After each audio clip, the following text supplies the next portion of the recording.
Assalamualaikum warahmatullahi wabarakatuh. Bismillahirrahmanirrahim.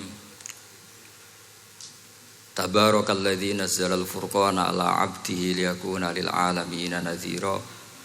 Allahumma shalli wa sallim ala sayyidina Maulana Muhammad wa ala alihi wa sahbihi wa barik wa sallim asma'in amma ba'du. Al-Mukarram kang kita hormati, Bapak kita semua, orang kita semua, Kiai Haji Agus Ali Masyuri, sedanten para habaib, para ulama, para kiai, wabil khusus Dr. Yusri, matta'akumullah wa atala baqa'akum lil muslimin. Tamu-tamu undangan yang kami hormati, di sini ada Bapak Muhaimin Iskandar, semua adik-adik santri yang saya cintai, yang saya hormati.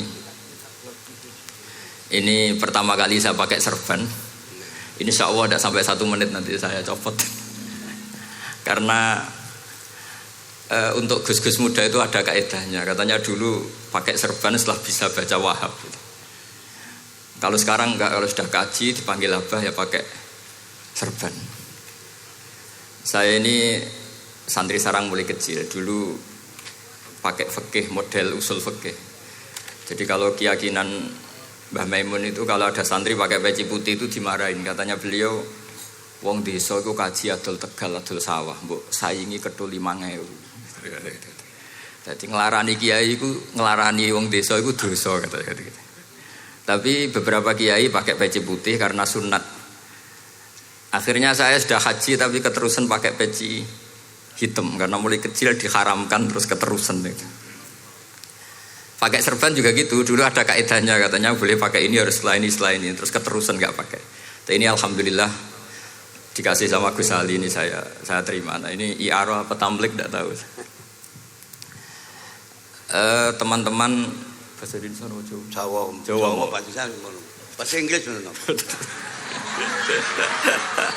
Jadi bahasa Inggris favorit, understand juga. Jawa mau dia santai-santai mau dia. Ini saya tidak tahu, saya harus istighfar atau harus syukur. Karena kenapa saya berpikir ini kalau butuh istighfar nopo syukur, mergi termasuk yang paling saya hindari itu acara seperti ini. Cuma ada 2% pengecualian, yaitu guru, keluarga, temannya bapak. Ini Gus Ali termasuk masuk kategori temannya bapak. Saya itu berkali-kali diundang acara publik itu tidak pernah mau. Satu, mungkin nggak bakat ya, nggak bakat juga nggak ingin.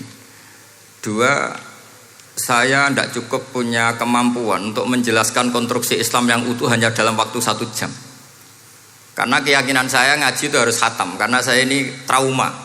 Kalau ngaji di depan Musannad bilang kama sayati, sebagaimana yang akan datang. Setelah belajar di belakang kama sabako, seperti yang sudah kelewat. Sehingga gara-gara itu saya kalau sinau itu khatam dari min awali hatta akhiri. Karena yang satu di depan kama sayati, setelah di belakang kama sabako apa kama takotan. Yang jelas ilmu yang saya tekuni memang ilmu tafsir. Gus Ali tahu betul tentang bapak saya. Karena mulai kecil saya ini menangi beliau belum tenar-tenar amat, sampai sangat tenar, mungkin sampai langit ya khawas. Begini, dulu saya di sarang itu pernah rois takrib, rois fathul mu'in. Tapi yang menjadi saya tambah alim itu gara-gara gejolokan bapak begini.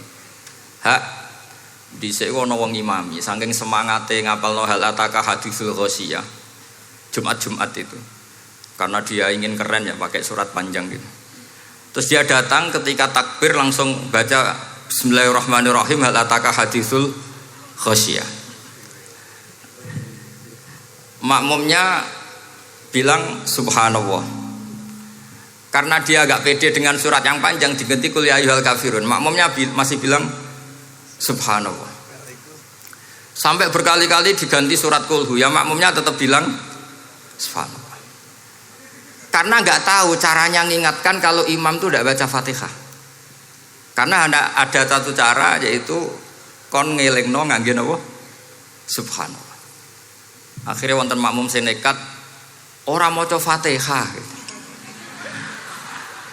Nah, pertanyaan bapak saya, kamu harus berani ijtihad, merubah hanya satu pakem, mengingatkan imam itu pakai subhanallah. Karena kalau kasus seperti ini nggak cukup diingatkan subhanallah. Niki adik-adik, kira-kira batal mboten ngelingno imam muni ora maca Fatihah. Kalau sampean bilang batal, berarti nggak ada solusinya. Kalau bilang sah itu beberapa kalimat yang dalam pakem sholat itu napa? Membatalkan. Sampean milih batal apa enggak? Enggak polling saja kayak pemilu. Sampai saya tuh cari-cari, akhirnya ketemu juga di kitab Mizan Kubro diterangkan oleh Imam Malik bahwa kalamul musolli. Musolli itu ngomong, kalau itu manfaat, tapi jangan ditiru loh ya. Dan darurat, ya, dan darurat, maka itu boleh dan tidak membatalkan sholat. Misalnya imam sholat kemudian di bawahnya ada bom atau ada ular kobra, kalau nggak ada cara ya mau tidak mau harus diingatkan pakai kalimat. Karena kalau subhanallah tok nanti gonta-ganti surat saja. Tahu-tahu mati dipatok ular apa? Kobra. Sehingga dari gejolokan-gejolokan seperti itu akhirnya saya berpikir, sampai saya nyari kitab-kitab Al-Madzhabul Arba'ah. Karena memang nggak cukup. Terus pertanyaan kedua kata bapak saya tentang tradisi misalnya orang-orang kampung kalau bikin batu bata itu dari tanah, kemudian kadang makjunun bisirjin, kadang dicampur dengan apa? Sirjin. Nggak usah diterjemah, ini sambil latihan bahasa Arab katanya. Masa pondok internasional nggak bisa bahasa Inggris sama bahasa Arab? Makjun ya. Ternyata mazhab Syafi'iyahnya membolehkan atau nganggap alat tohara itu dua, alma wa turab. Tapi ternyata dalam mazhab Hanafi termasuk alatut tathhir atau alatut tohara itu an-nar, yaitu api. Alasan Abu Hanifah, orang mukmin yang banyak dosanya itu untuk masuk surga itu disucikan dulu di neraka. Artinya an-nar itu al-mutahhirah. Nar itu gunanya mensucikan. Sehingga batu bata karena sudah mengalami proses dibakar, maka berarti suci meskipun makjunun bisirjin. Ya tapi jangan pakai tayamum, pakai apa? Nah, jadi kalau Anda mandi junub atau nggak punya wudhu, kalau nggak ada turab sama apa? Air, ada solusinya yaitu wudhu pakai nar. Tapi itu jelas haram itu kalau itu, karena nggak mungkin nggak ada turab itu nggak mungkin. Sehingga ini penting, gejolokan-gejolokan para ulama, para guru ini penting. Karena ternyata para nabi itu menjadi pinter, itu ya karena digojlok pangeran. Saya punya sekian contoh di kitab-kitab para wali. Ketika datang malakul mauti ke Nabi Ibrahim dan akan mengambil nyawanya, itu Nabi Ibrahim tangklet, kowe sapa? Aku malaikat. Ono apa? Ditugasno pangeran mencabut nyawa Anda. Terus kata Nabi Ibrahim, apa kamu tahu saya ini siapa? Ya tahu, Anda Khalilur Rahman, kamu kekasih Allah. Terus kata Nabi Ibrahim, hal ra'aita habiban yumitu habibah. Masa ada kekasih membunuh yang dikasih? Pasti Anda salah. Ya karena malaikat nggak pernah ngaji di sini, di progresif ini. Dia tidak bisa jawab. Akhirnya niki kalau pamit, niki kalau sembuh niki cekap. Niki cekap. Bingung, mboten kulino niki bingung niki. Akhirnya malaikatnya matur malih teng pangeran. Ya Allah, kata Nabi Ibrahim logikanya begini, wa hal ra'aita habiban yumitu habibah. Mosok kekasih kok dipateni kekasih. Terus kata Allah gini, ya sudah bilang gini sama Nabi Ibrahim, sama Ibrahim. Wa hal ra'aita habiban yakrahu ayyalqa habibah. Mosok kekasih kok ora siap ketemu sing dikasih. Akhirnya Israel datang lagi. Balik mana? Gini logikanya dibalik sekarang begini gitu. Wa hal ra'aita habiban yakrahu ayyalqa habibah. Terus Ibrahim bilang oke ya, enggak masalah, sudah. Artinya apa? Kita ini diajari satu logika. Logika apa saja? Ini Allah. Sehingga ya memang normalnya hidup tuh cerdas. Kata Ghazali, cerdas nyikapi apa? Realitas. Ini penting saya utarakan. Saya punya sekian contoh kecerdasan para nabi. Saya berkali-kali cerita, Nabi yang sezaman itu sebetulnya 3, tapi yang ilmunya level itu hanya 2. Karena ada yang sezaman yaitu Ibrahim dan Lut. Tentu tidak level karena Nabi Lut itu pernah keponakan Nabi siapa? Ibrahim. Kedua Nabi Musa dan Nabi Harun. Tapi ini juga agak level karena Nabi Harun jadinya Nabi itu karena proposal Nabi Musa. Jadi proposal mulai dulu ya ada.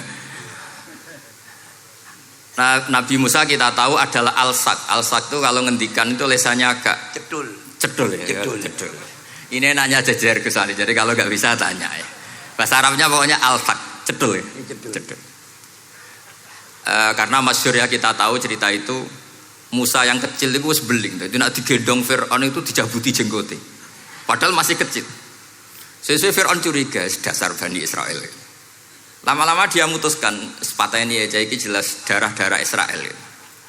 Kita tahu Fir'aun adalah orang Kipti, orang Mesir.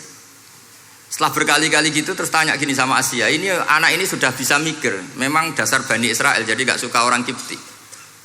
Orang bah cah cilik biasa gak masalah. Singkat-singkat terus dites ada jamroh, ada bara api sama apel. Sebetulnya Musa ini sudah tahu mau ngambil apel, tapi kalau dia ngambil apel dibunuh sama Fir'aun berarti bisa membedakan. Akhirnya sama Jibril diarahkan ngambil apa? Api jamroh tadi. Akhirnya agak ditelan terus menjadi lesannya apa? Cedul. Sampai sepuh jadi nabi tetap begitu.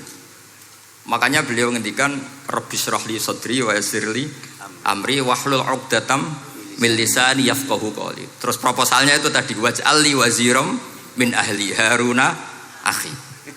Sebagian ayat lebih jelas lagi yaitu wa akhi Harun huwa afsahu minni lisanan fa arsilhu ma'iyya rid ayyusaddiquni. Jadi dan saudara saya Harun lebih fasih berbicara daripada saya. Jadi kualitas ilmiahnya bagus Musa tapi jubirnya itu Harun. Ya kira-kira kayak Mbah Lim dulu. Iya Mbah Lim. Ya kita. Jadi ini saya jubirnya Gus Ali, saya Harun, ini Musa. Maksudnya kaya karena sudah ada nabi. Singkat cerita karena Musa itu agak alsak sehingga Harun ini ya nggak levelnya. Padahal sezaman sehingga ya nggak pernah bantah-bantahan, nggak pernah adu argumen. Yang benar-benar nabi sezaman dan kemudian sering adu argumen adalah Isa dan Yahya. Kita tahu umurnya ya imbang, kualitas al-mazaya wal wada'il juga imbang. Nabi Isa kita tahu wa yukallimun nasa fil mahdi wa kahla. Mulai kecil bisa ngendikan ya sudah pinter. Nabi Yahya kita tahu ya Yahya khudil kitaba biquwah wa atainaul hukma sabiyya. Jadi sama-sama pinter. Wa hanana min ladunna wa zakah wa kana taqiyya. Itu dua beliau ini menjadi satu manhaj besar dalam Islam. Itu kalau main ke salah satu kampung itu Nabi Isa tanyanya aneh. Aina syirarun nas? Orang-orang yang jelek-jelek itu di mana? Orang-orang fasik itu rumahnya mana? Kalau Nabi Yahya tanya, aina khiyarun nas? Orang-orang baik itu di mana? Akhirnya dua beliau ini saling berargumentasi. Kenapa kamu tanya aina syirarun nas? Terus Nabi Isa katanya, lah kenapa kamu tanya aina khiyarun nas? Terus kata Nabi Yahya, enak kancanan wong soleh, gak ruwet kan? Kancanan wong soleh itu kan enak, gak dibodoni, gak ruwet. Pemene kancanan wong mati, sering bodoni gitu. Masyhur itu cerita Gus Dur, Gus kenapa sering ziarah? Kancanan wong urip sumpek. Iya. Wong mati gak tau becuk. Wong mati ora tau becuk. Ini teman ziarahnya Bapak. Wong mati ora tau becuk. Ya. Itu ya ini santai-santai saja, relax saja. Karena saya sudah tahu mau ngomong apa. Nanti kalau ingin serius ya ngaji sama saya, harus khatam biar enggak jadi korban kama sayati sama kama takodam. Akhirnya Nabi Yahya gantian tanya, kenapa kamu tanya aina syirarun nas? Itu masyhur beliau. Ini dalam kitab Tobaqatul Asfiya karangan Abu Nu'aim al-Asfihani. Riwayat Sufyan bin Uyainah, gurunya Imam Syafi'i. Jawabnya Nabi Isa unik. Ana an-nabiyyu, saya ini nabi. Biman zilatit tabib. Nabi itu ibarat dokter. Udawil mardo. Di mana-mana dokter itu cari orang sakit. Makanya di NU itu banyak kiai-kiai yang nangani orang-orang fasik. dakwah ning gone wong nakal-nakal itu ya ada khazanahnya, asal gak keterusan katut gitu saja. Jadi kalau kamu niru Gusme itu sebenarnya konsepnya satu, asal ada bukti jadi wali dan tidak katut. Kalau ndak ya sudah usah. Gak usah wae kata Gus Ali sudah. Kalau gak kelasnya jangan. Sehingga dua beliau itu jadi khazanah besar. Misalnya Anda jadi kiai di daerah-daerah yang Islamnya sudah maju. Mungkin Anda ini hanya mendapat fasilitas dari Islam. Makanya saya sendiri secara pribadi, misalnya kecelok pinter, tah ranking, tah juara musabaqah tilawatil Quran, kadang dari sekian prestasiku untuk umroh mendapat. Karena kita punya prestasi di daerah yang prestis. Sementara teman-teman kita, makanya ini kalau ada santri progresif yang enggak pinter, tak kasih ijazah, tak kasih support. Barokahnya tidak pinter, akhirnya hidup di daerah tertinggal. Barokahnya hidup di daerah tertinggal, Anda muassisul ma'had, Anda muassisul masjid. Sing prestasi hanya mendapat dari negara, yang tertinggal malah memberi kontribusi. Akhirnya apa? Lama-lama ini yang prestasi coro Jawa ngatok tomak.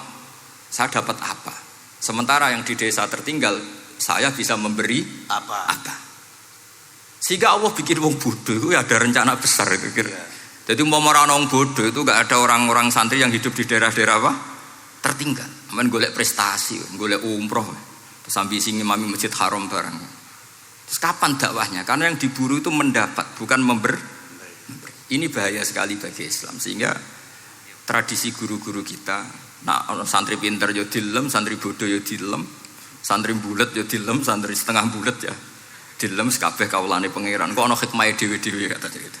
Tapi ini bukan justifikasi atau melegitimasi kenakalan anak-anak Anda. Ini mau cerita ilmiah.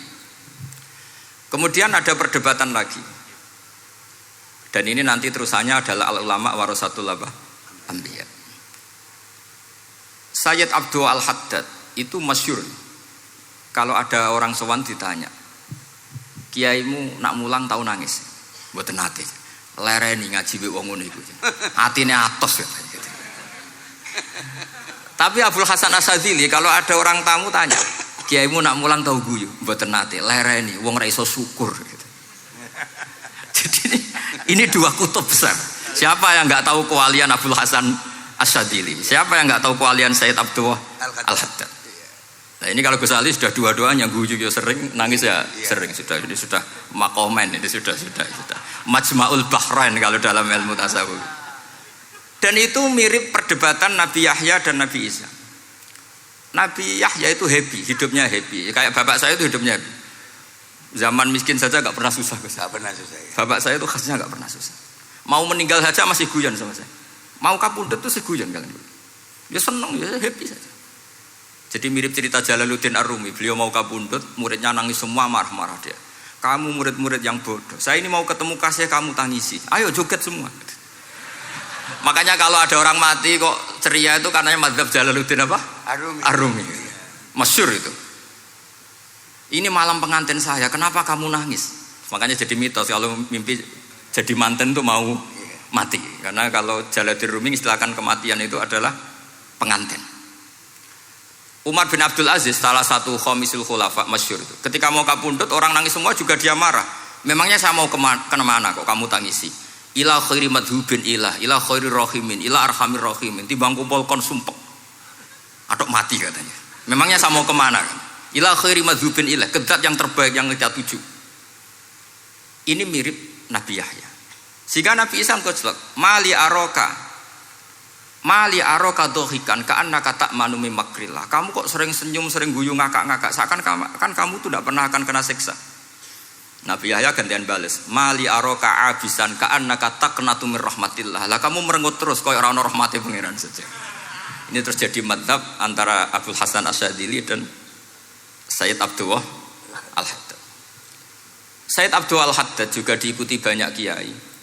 Itu kalau habis sholat tuh masih susah, diterima enggak, sholat kita makbulah apa enggak, puasa kita makbul apa enggak, sujud kita makbul apa enggak. Tapi kalau Abdul Hasan Asyadzili, kalau ada orang tanya gitu dimarahin. Sujud kula ditampi mboten ya Sayyid Abdul Hasan Asyadzili. Gak usah mikir ngono, ditakdir sujud wis luar biasa. Orang geruwong ditakdir sujud, gak usah mikir ditampa ta ora. Loh iya, ketika kita nanti ketemu Allah, prestasi betul gak pernah sujud itu. Sebagai hamba kita bangga pernah sujud. Terus gak penting ditompo ta ora. Bahkan kalau anak-anak muda ini kepengen ditompo niate elek. Ditompo digajar pangeran terus mlebu swarga terus sama bidadari gitu. Jadi muni ditompo tapi pikirannya sudah ngayal macam-macam. Kalau mazhab Abul Hasan Asyadzili tidak.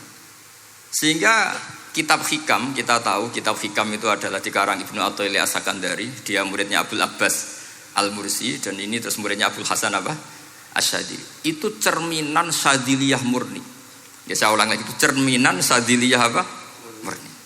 Sehingga beliau ngendikan masyhur itu, qalilul amali ma'a syuhudil minnah minallah khairun min kasiril amali ma'a ru'yatit taqsir.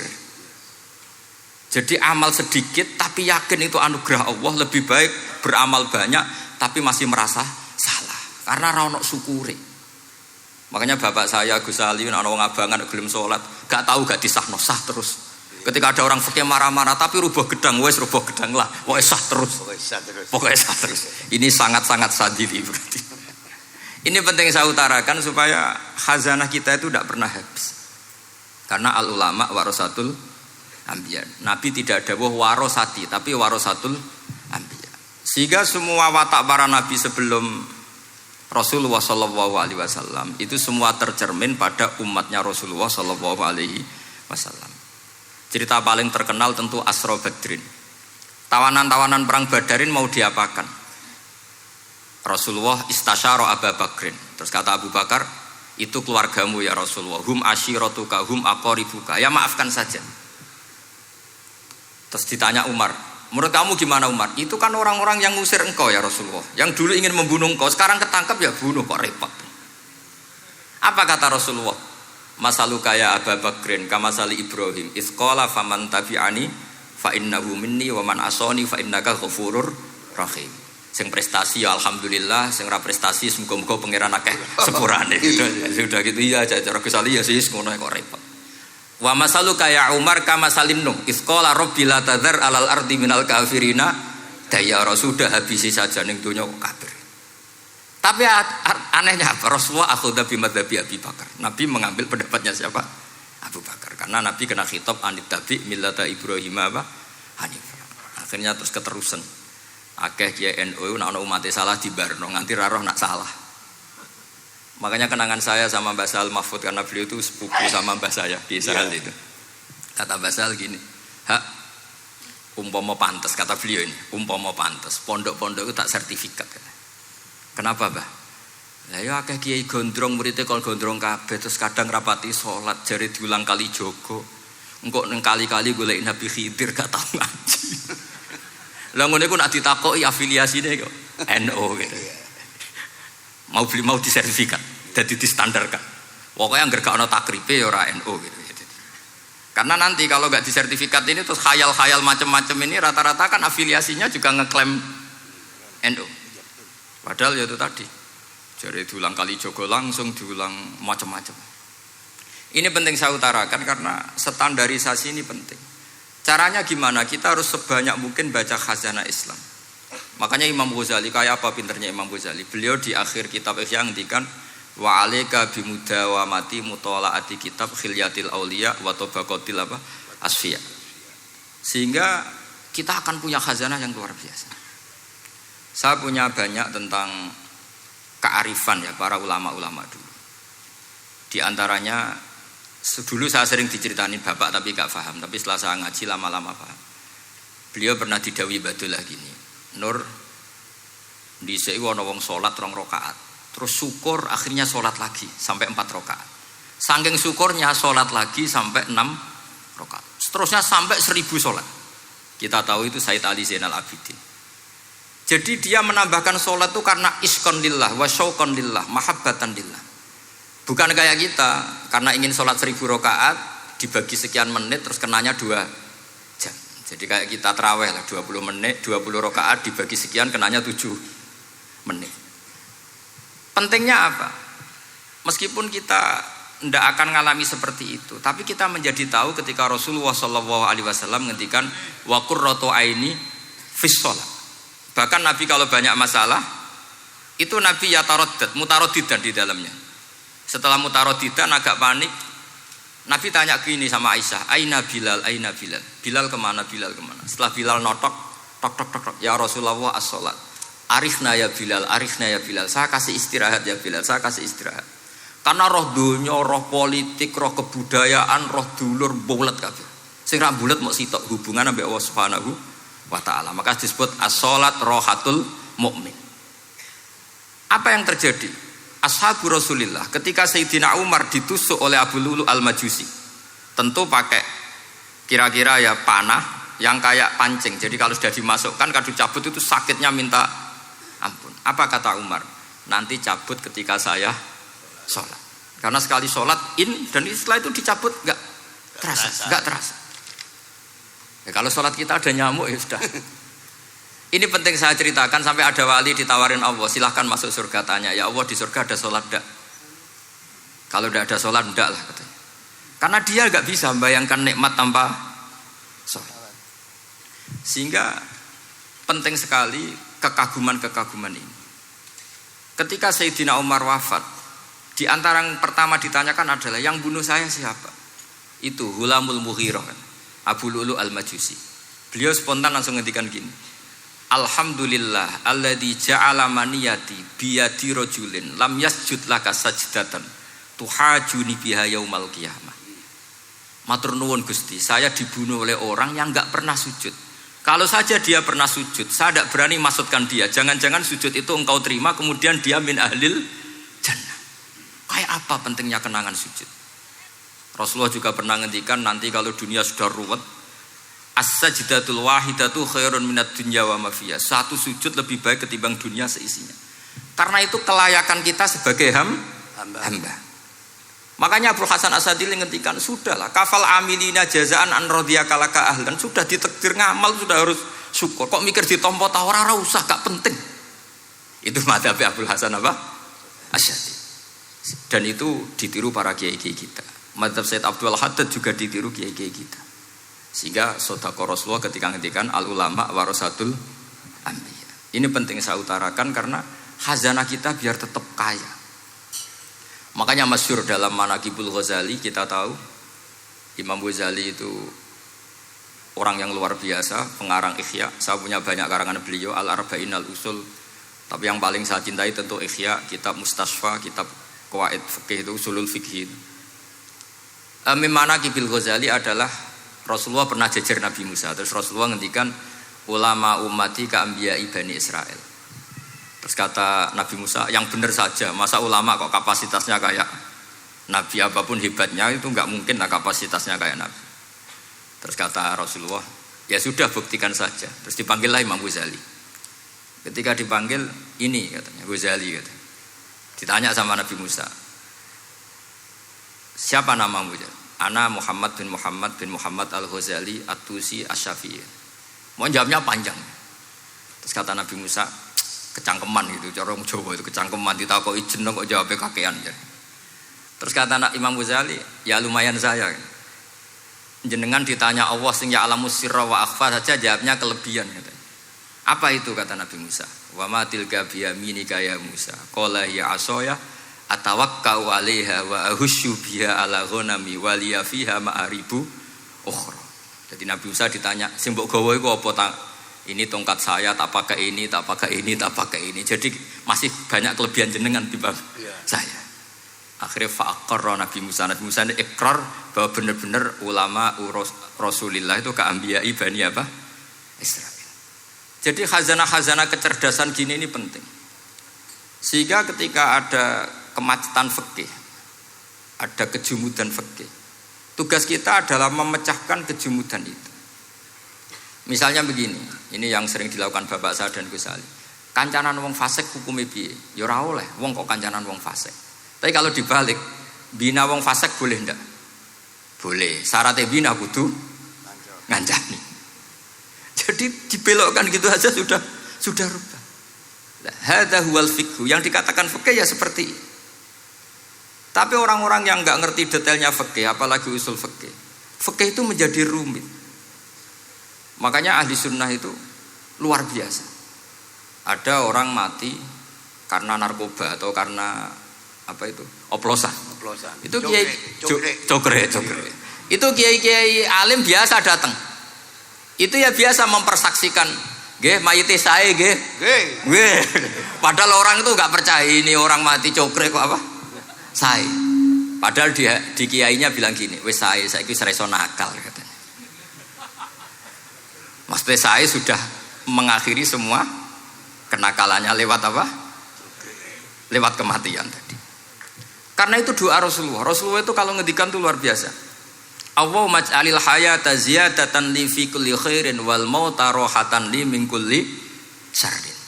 Ya Allah, jadikan hidup ini ziyadatan li fi kulli khairin. Jadi anggap saja kalau hidup itu berarti potensi tambah baik. Anggap saja kalau mati itu akhir dari segala keburukan. Berarti orang cukri ini mati itu baik apa buruk? Baik, karena dia sudah tidak bisa buruk lagi. Makanya saya. Nah, ini khazanah yang luar biasa. Karena tadi kematian adalah ar-rohah min kulli apa? Syarrin.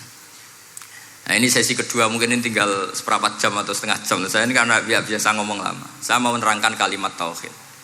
Ini penting sekali.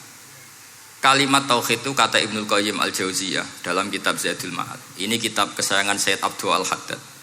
Sampai beliau ngendikan, ya letani minha iddata nusakhin li uhdiyaha ila tullab. Semoga saya punya naskah banyak yang mau saya hadiahkan ke santri-santri. Saking pentingnya kitab apa Zadul Qayyim.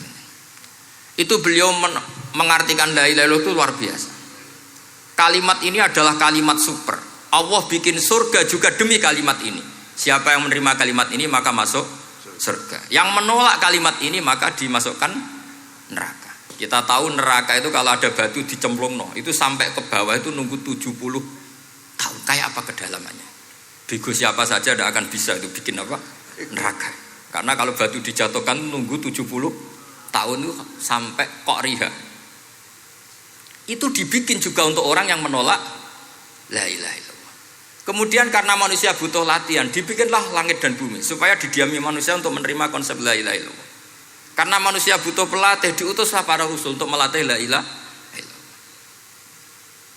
Dan kalimat ini andaikan ada orang kafir 70 tahun, kemudian dia melafadzkan la ilaha illallah Muhammad Rasulullah, maka semua kekafirannya dihilang. Maka santri-santri yang aswaja ini harus yakin, ia adalah kalimatun dakhala bihal kafiru al-islam. Ini kalimat yang orang kafir 70 tahun saja menjadi muslim.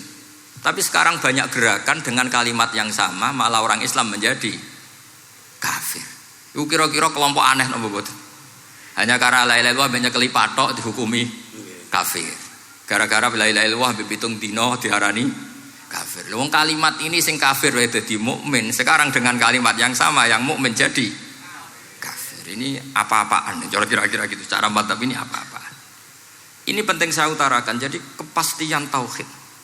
Ngendikane pangeran kul lil ladzina kafaru iyantahu yughfar lahum ma qad salaf. Makanya Abdul Hasan As-Sadili ketika nafsirkan fa'lam annahu la ilaha illallah wastaghfir li dzambika walil mu'minina wal itu ai bihadhil kalimah kata beliau. Kamu harus camkan bahwa la ilaha illallah dan setelah itu kamu baru sah istighfar untuk kamu sendiri maupun untuk orang mukmin siapapun, mukmin mukminah. Kita tahu andaikan kita punya keluarga kafirah atau murtadah sah enggak diistighfari? Enggak sah.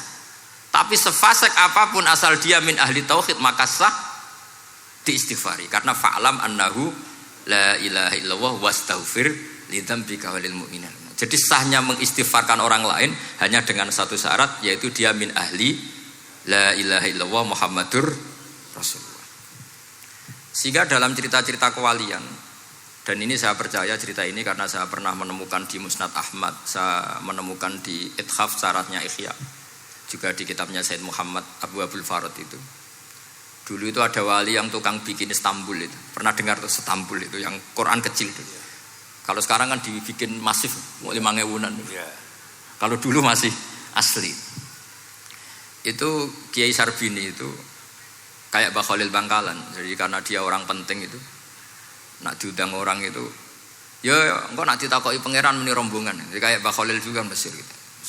Terus ditinggal lagi. Engkau takoki pangeran muni ngenteni Mbah Khalil, ngenteni rombongan. Ya sudah gitu dong. Tapi karena beliau terkenal wali ya. Singkat cerita kalau Sohibul Bait ini nggak terima karena pas 7 hari sampai di sebelah sapi apa-apa ternyata dia tahlilnya sebentar. Terus kata beliau, ya sudah semua makanan itu ditimbang pakai pohon kelapa. Yang satu kosongin katanya. Kifatul mizan yang satu atau kafatain mizan yang satu dikosongin. Beliau datang yang bikin Istanbul tadi. Bilang bis itu sudah jam 4 katanya. Sudah tinggi bismillahnya. Terus kata beliau, bismillahku ra genep ae wis ngalahno pakananmu, apalagi genep katanya. Ini penting saya utarakan nanti di cerita yang di kitab Musnad Ahmad. Ini perlu dicamkan. Saya hafalkan hadis itu. Inna wa ta'ala istakhlasa rajulan min ummati ala ru'usil khalaik. Setelah dipertontonkan, fayan syuru alaihi tis'an wa tis'ina sijillan. Kullu sijillin minha maddul basar. Jadi ketika dipertontonkan itu ada satu box, yang satu boxnya itu sudah sepanjang mata melihat. Sudah satu boxnya saja itu mislumat dil basar, sepandang mata melihat. Apalagi di 99. Terus Allah itu fair, Allah tanya, afalaka uzurun, apa kamu melakukan kesalahan banyak ini punya alasan? Enggak katanya. Adzolamat kata badi al-hafidun, apa memang malaikat itu sentimen sehingga salah kamu tok yang ditulis, kalau kamu enggak salah enggak ditulis? Enggak ya Allah. Terus kata Allah, bala innalaka inti hasanah, kamu masih punya satu kebaikan. Ketika Allah bilang kamu punya satu kebaikan, apa kata lelaki tadi? Nah, gunanya apa ya Allah satu kebaikan dibanding kesalahan yang sebanyak itu? Akhirnya kesalahan yang sebanyak itu ditimbang, si timbang satunya itu hanya la ilaha illallah Muhammadur Rasulullah. Fato syat as-sijilat, semua catatan salah tadi kalah. Kenapa? Fala yaskulu ma'asmillahi ta'ala syai'un, karena di dunia maupun akhirat tidak ada yang bisa mengalahkan kalimah thayyibah. Tapi sekarang kalimah thayyibah itu jadi tersangka. Nah ini makanya saya mohon santri-santri, hujjiyatu ahli sunnah wal jamaah ini harus mustaqirrah, harus sabitah, harus benar-benar berargumentatif. Sehingga kita tahu setahu-tahunya bahwa kalimat ini adalah kalimat yang orang kafir saja menjadi muslim. Masa dengan kalimat yang sama orang mukmin menjadi kafir. Ini penting saya utarakan karena kita harus terus belajar.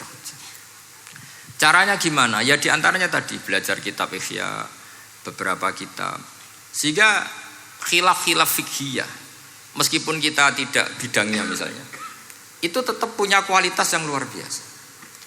Saya sampai sekarang menerima sorogan kitab Mahalli. Itu di situ ada perdebatan unik. Boleh enggak misalnya jenazah itu diletakkan di belakangnya yang sholat? Kata kaul awal enggak boleh. Di mana-mana jenazah itu ya di depannya orang apa? Sholat. Tapi kata kaul sani, ya boleh saja jenazah itu enggak imam katanya. Iya. Sehingga pentingnya kaul sani adalah kalau Anda di Arab Saudi itu jenazah-jenazah tetap di kamar mayat. Kemudian yang sholat ya di depan jenazah. Karena kalau dipaksakan di depan berarti jenazahnya di dekat apa? Ka'bah. Kayak apa kreditnya Mekah. Nah, meskipun kita tidak melakukan itu karena nanti dianggap aliran apa? Sesat. Ada jenazah kok di belakang kita sholat apa? Di depan. Tapi ini ilmu harus kita dengar. Begitu juga khilafnya kaul qadim dan kaul jadid. Menurut kaul jadid, yang namanya sujud itu harus 7 anggota. Karena kata Rasulullah SAW, umirtu an asjuda ala sab'ati a'zumin al-jabhah wal yaden wal rubbaten wal kodamen. Berarti al-jabhah 1, yaden 2, kodamen rubbaten 2, kodamen 2. Sehingga kalau kiai-kiai fanatik fikih, nak anak-anak sujud ngongkrong dipetel-petel dong. Mergo supaya 7 apa? Anggota. Tapi kata Imam Syafi'i dalam kaul qadim, kata beliau, wayah tamilu, mungkin saja sujud itu cukup pakai jabhah. Karena dalam doa Nabi itu hanya sajadalaka wajhi wa sam'i wa basori. Tidak ada Nabi dongo sajadalaka wajhi wa yadi wa rubbati wa qadami. Jadi kecerdasan ulama-ulama dulu itu luar biasa. Sehingga kalau kita baca pembanding-pembanding itu, lama-lama kita menjadi cerdas. Ini yang terakhir saya cerita tentang Imam Ghazali. Dulu banyak orang yang bermadzhab pentingnya uzlah. Sehingga Banyak ulama yang uzlah, alasannya kumpul wong serepot tok. Paling gak ngerasani wong lah, minimal dosane ngerasani wong. Singkat cerita banyak ulama yang uzlah, kemudian umat ini dipimpin aliran-aliran sesat. Terus ulama yang uzlah-uzlah itu diparani sama ulama yang sudah jadi wali. Ya akalatal hasis, karena dia di hutan sehingga makannya hanya rumputan. Tarattum ummata Muhammadin sallallahu alaihi wasallam fi aidil mubtadi'ah. Betul uzlah itu baik, tapi membiarkan umatnya Nabi dipimpin orang-orang yang sesat. Makanya kita terima kasih sekali Gus Ali ada di antara kita, membimbing kita, membina kita. Jangan terus dunia wis rusak tinggal nawa tidak bisa. Ini ummatur Rasulillah, ummatun marhumah, ummatun mahfudhah, ummatun mar'iyah. Insyaallah apapun kondisinya kita tunggoni, baik dalam skala negara, masyarakat maupun kultural. Saya kira demikian. Wassalamualaikum warahmatullahi wabarakatuh.